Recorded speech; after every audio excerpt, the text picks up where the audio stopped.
നമ്മൾ തയ്യാറാക്കിയിട്ടുള്ളത് വളരെ സ്വാദിഷ്ടമായതും അതുപോലെ ഹെൽത്തി ആയിട്ടുള്ള ഒരു തീയലാണ് തയ്യാറാക്കിയിട്ടുള്ളത്. ഈ തീയൽ നമുക്ക് ചോറിന്റെ കൂടെയും കഞ്ഞിയുടെ കൂടെയും അതുപോലെ ദോശയുടെ കൂടെയൊക്കെ ചേർത്ത് കഴിക്കാൻ പറ്റിയ ഒരു തീയലാണ് നമ്മൾ തയ്യാറാക്കിയിട്ടുള്ളത്. നമുക്ക് എങ്ങനെയാണ് സ്വാദിഷ്ടമായ ഈ തീയൽ എങ്ങനെ എളുപ്പത്തിൽ തയ്യാറാക്കാമെന്ന് നോക്കാം.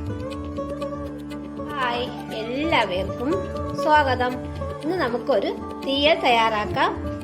ഇന്ന് നമ്മൾ തയ്യാറാക്കുന്നത് വളരെ സ്വാദിഷ്ടമായതും അതുപോലെ ഹെൽത്തി ആയിട്ടുള്ള പാവയ്ക്ക കൊണ്ടുള്ള തീയലാണ് തയ്യാറാക്കുന്നത്. ഇനി നമുക്ക് ഈ പാവയ്ക്ക തീയൽ തയ്യാറാക്കാനായിട്ട് ആവശ്യമായിട്ടുള്ള സാധനങ്ങൾ എന്തൊക്കെയെന്ന് നോക്കാം.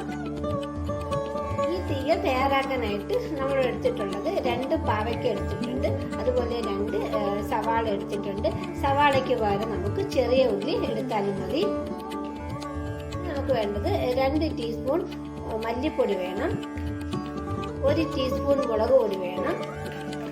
പിന്നെ നമുക്ക് വേണ്ടത് ഒരു ചെറിയ നാരങ്ങ വലുപ്പത്തിലുള്ള പുളി വേണം. ഈ പുളി നമുക്ക് ചെറിയ ചൂടുവെള്ളത്തിലിട്ട് ഇത് കുറുക്കാനായിട്ട് മാറ്റി വയ്ക്കാം. ഇനി നമുക്ക് വേണ്ടത് 1 കപ്പ് തേങ്ങ ചിരകിയത് വേണം. പിന്നെ വേണ്ടത് കുറച്ച് കറിവേപ്പില വേണം. പിന്നെ നമുക്ക് ഒരു 3 പച്ചമുളക് വേണം. പച്ചമുളകും മുളക് പൊടിയൊക്കെ നമ്മുടെ എരിവിനനുസരിച്ചിട്ട് എടുത്താൽ മതി. നമുക്ക് വേണ്ടത് ഈ കറിയിൽ ചേർക്കാനുള്ള ഉപ്പ് വേണം. ഇത്രയും സാധനങ്ങൾ ചേർത്തിട്ടാണ് ഇന്ന് നമ്മൾ ഈ വളരെ സ്വാദിഷ്ടമായതും അതുപോലെ ഹെൽത്തി ആയിട്ടുള്ള പാവയ്ക്ക തീയൽ തയ്യാറാക്കുന്നത്. നമുക്ക് ഈ തീയൽ തയ്യാറാക്കാം. ആദ്യം നമ്മൾ എടുത്തു വെച്ചിട്ടുള്ള ഈ പാവയ്ക്കയും സവാളയും നല്ലപോലെ കഴുകി നമുക്ക് ചെറിയ കഷ്ണങ്ങളാക്കി ഒന്ന് അരിഞ്ഞെടുക്കാം. പാവയ്ക്ക നമ്മൾ കനം കുറച്ച് ചെറിയ കഷ്ണങ്ങളാക്കി അരിഞ്ഞെടുത്തിട്ടുണ്ട്. സവാളയും നമ്മൾ ചെറിയ കഷ്ണങ്ങളാക്കി അരിഞ്ഞെടുത്തിട്ടുണ്ട്. പച്ചമുളകും നമ്മൾ ചെറുതായിട്ട് അരിഞ്ഞെടുത്തിട്ടുണ്ട്. ഇനി നമുക്ക് നമ്മൾ എടുത്തു വെച്ചിട്ടുള്ള ഈ തേങ്ങ ഒന്ന് വറുത്തെടുക്കണം. തേങ്ങ വറക്കാനായിട്ട് നമ്മൾ പാത്രം അടുപ്പി വെച്ചു. നമ്മുടെ പാത്രമൊക്കെ നല്ലപോലെ ചൂടായിട്ടുണ്ട്. ഇനി നമുക്ക് ഇതിലേക്ക് കുറച്ച് എണ്ണ ഒഴിച്ചു കൊടുക്കാം. ഇതിലേക്ക് നല്ലപോലെ ചൂടായിട്ടുണ്ട്. ഇനി നമുക്ക് ഇതിലേക്ക് തേങ്ങ ഇട്ട് കൊടുക്കാം. ഇതിലേക്ക് നമുക്ക് കുറച്ച് കറിവേപ്പില കൂടി ചേർത്ത് കൊടുക്കാം. ഇനി നമുക്ക് നല്ലതുപോലെ ഇളക്കി വറുത്തെടുക്കണം. തേങ്ങ നല്ലതുപോലെ വറുത്തെടുക്കണം. നല്ല ബ്രൗൺ കളറാകുന്നവരെ ഈ തേങ്ങ ഒന്ന് വറക്കണം. നല്ലതുപോലെ ഇളക്കി കൊടുക്കണം. തേങ്ങ അടി പിടിക്കാതെ നല്ലതുപോലെ ഇളക്കി വേണം ഇത് വറുത്തെടുക്കാനുള്ളത്.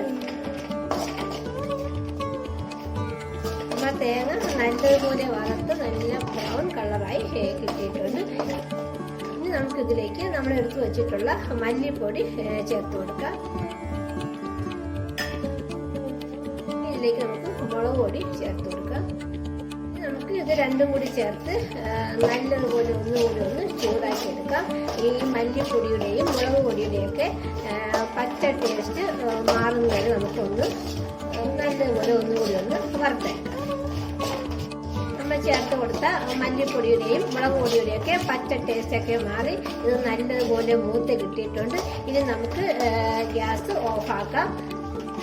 അതിനുശേഷം ഇത് നല്ലതുപോലെ ആറിയതിനു ശേഷം നമുക്ക് മിക്സിയിൽ വെച്ച് നമുക്ക് നല്ലതുപോലെ ഒന്ന് അരച്ചെടുക്കണം. നമുക്ക് ഈ ഗ്യാസ് ഓഫാക്കാം. ഇനി നമുക്ക് നമ്മൾ വറുത്ത തേങ്ങയുടെ ചൂടാറാനായിട്ടൊന്ന് മാറ്റി വയ്ക്കാം. ഇനി നമുക്ക് വേറൊരു പാത്രം അടുപ്പിൽ വെച്ച് നമ്മൾ ഈ അരിഞ്ഞു വെച്ചിട്ടുള്ള സവാളയും പാവയ്ക്കൊക്കെ നല്ലതുപോലെ ഒന്ന് വഴറ്റിയെടുക്കാം. നമ്മുടെ പാത്രമൊക്കെ നല്ലപോലെ ചൂടായിട്ടുണ്ട്. ഇനി നമുക്ക് ഇതിലേക്ക് കുറച്ച് എണ്ണ ഒഴിച്ചു കൊടുക്കാം.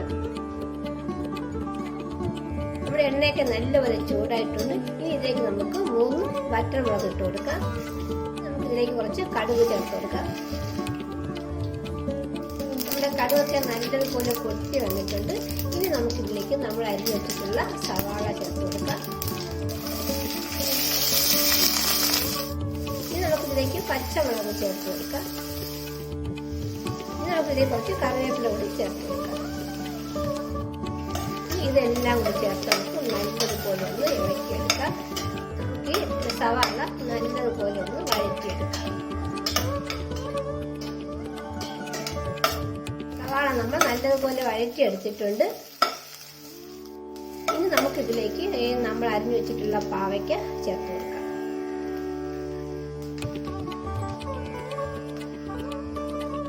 ഇനി നമുക്കിതിലേക്ക് കുറച്ച് മഞ്ഞൾപ്പൊടി ചേർത്ത് കൊടുക്കാം. മഞ്ഞൾപ്പൊടി കൂടി ചേർത്ത് നമുക്ക് നല്ലതുപോലെ ഒന്ന് ഇളക്കി കൊടുക്കാം.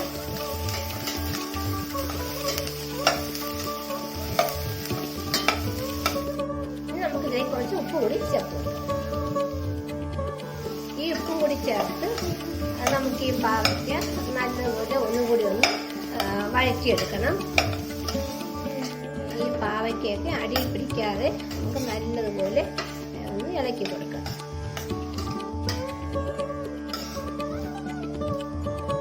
പാവയ്ക്കയും സവാളയൊക്കെ നല്ലതുപോലെ വഴറ്റിയെടുത്തിട്ടുണ്ട്. ഇനി നമുക്കിതിലേക്ക് നമ്മൾ എടുത്തു വച്ചിട്ടുള്ള പുളി ചേർത്ത് കൊടുക്കാം.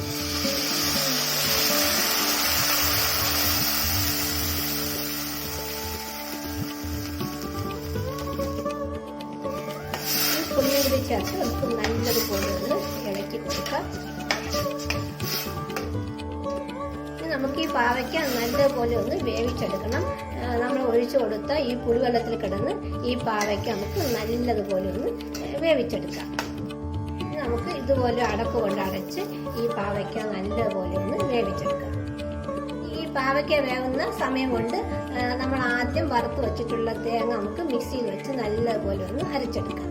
നമ്മൾ വറുത്ത് വെച്ച തേങ്ങയുടെ ചൂടൊക്കെ നല്ലതുപോലെ ആറിയിട്ടുണ്ട്. ഇനി നമുക്ക് ഇതുപോലെ മിക്സി എടുത്ത് അതിലേക്ക് തേങ്ങ ഇട്ട് നല്ലതുപോലെ ഒന്ന് അരച്ചെടുക്കാം. നമ്മൾ ആവശ്യത്തിനുള്ള വെള്ളം കൂടി ചേർത്ത് നമുക്ക് ഈ തേങ്ങ നല്ലതുപോലെ അരച്ചെടുക്കാം.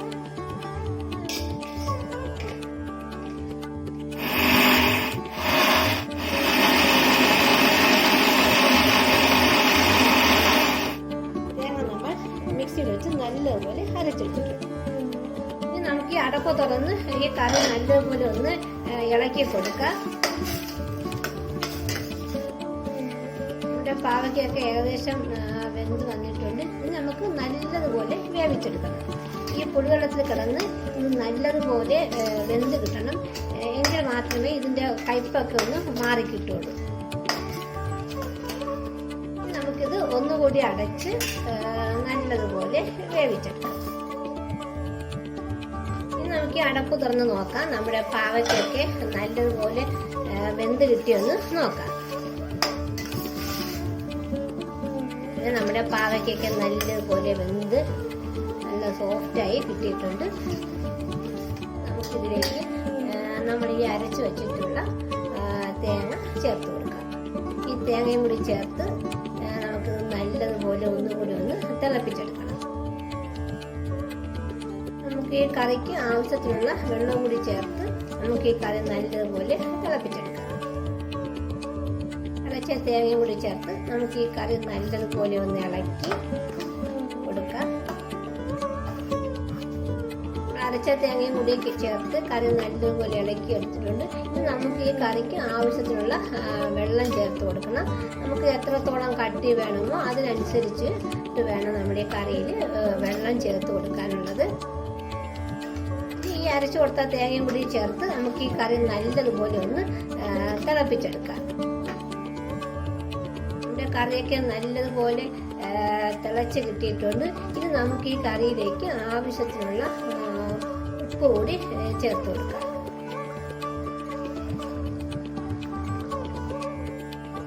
ഈ ഉപ്പും കൂടി ചേർത്ത് നമുക്ക് നല്ലതുപോലെ കറി ഒന്ന് ഇളക്കിയെടുക്കാം.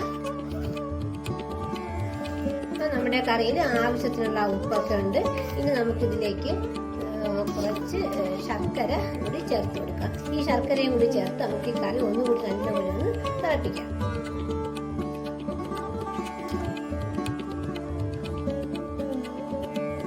ശർക്കരയും കൂടി ചേർത്ത് കറി നമ്മൾ ഒന്നുകൂടി നല്ലതുപോലെ ഒന്ന് തിളപ്പിച്ചെടുത്തിട്ടുണ്ട്.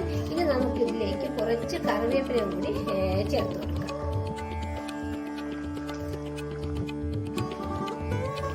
നമ്മുടെ സ്വാദിഷ്ടമായ പാവയ്ക്ക തീയൽ റെഡിയായിട്ടുണ്ട്.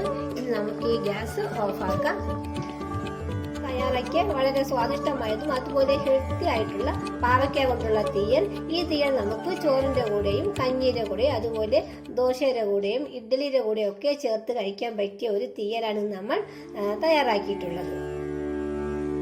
നമുക്ക് നമ്മൾ തയ്യാറാക്കിയ തീയൽ വേറൊരു പാത്രത്തിലേക്ക് മാറ്റാം.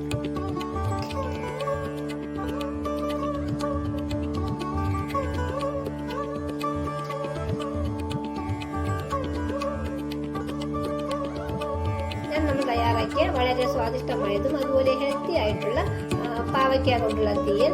ഇത് നമുക്ക് വളരെ എളുപ്പത്തിൽ തയ്യാറാക്കാൻ പറ്റുന്ന രീതിയിലാണ് നമ്മൾ ഈ തീയൽ തയ്യാറാക്കിയിട്ടുള്ളത്.